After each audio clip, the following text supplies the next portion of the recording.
Do you ever see people just like jump into the pool, diving into the waterfall, swimming out in the ocean, hanging out in the deep end, and you're like, oh, I wish I could be that confident. I wish I could do that. I wish I could trust myself on how that works. How do you get all that confidence to just go for it? That's what we're going to talk about today in this episode.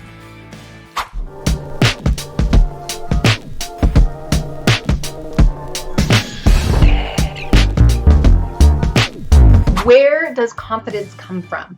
Can you go to the store and buy it? Do you grab it from somebody else? No. All the ways that we feel, however it is that we feel, it comes from ourselves.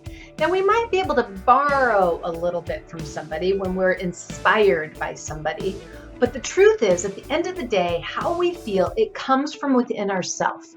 It comes from how we think about ourselves, how we talk about ourselves, how we love ourselves or don't love ourselves. How you feel comes from yourself.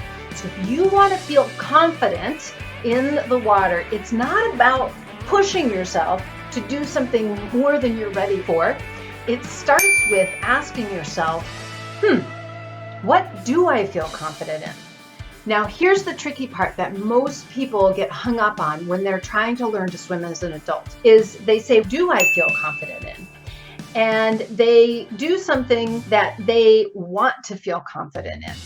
They think they should feel confident in. That feels okay, but if they really truthfully looked at it, they don't actually feel confident in it yet.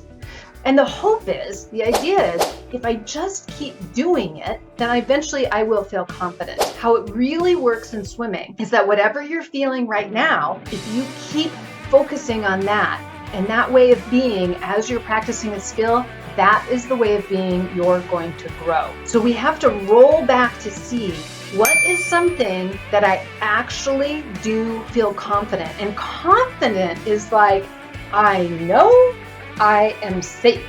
I know I can get air anytime I want. The bar is quite different when we talk in the pool because it's a whole new world.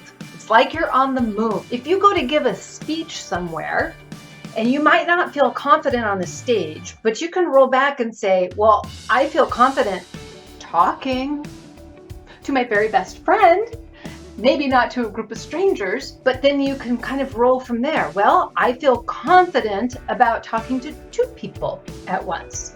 And then maybe I feel confident making my speech to 1 person, and then 2, and then 3, and then maybe 1 person while I'm standing on a stage, and then maybe 2, and then 3.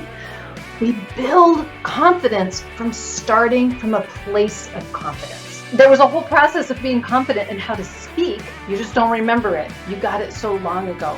Most of the physical things that you do are in gravity, in a space that you actually have a lot of confidence in yourself already. When you get into the pool, because it's a whole new world, because gravity is different, buoyancy, well, nothing's buoyant when you're out of the water. That's a whole new physics principle. Doing something without air, when do you do that? These 3 components alone makes us have to roll back even smaller than you think you need to find a place of confidence. When you really tap into, I'm confident from within me, and I'm going to follow that as my guide and do things more than 1 time. You have to really cultivate in a space of confidence over and over and over again, because when you're doing stuff in the water, it's very dynamic. It changes. There's these tiny little nuances. Like one time I breathe in 1 liter of air. The next time I breathe in 1.1 liter of air. It actually makes a difference in how swimming happens. I breathe in 0.5 liter of air.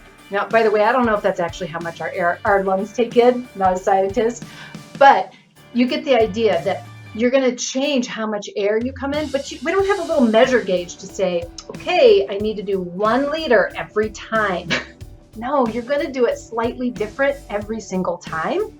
So doing something that you're already confident in many, many times, using curiosity in it, allowing for it to be different and slightly different and nuanced and change and playful, that is going to build your confidence and build your understanding of the water and your body and how these two things work together. As a beginning adult swimmer, you need to spend more time in that equation than trying to do front crawl.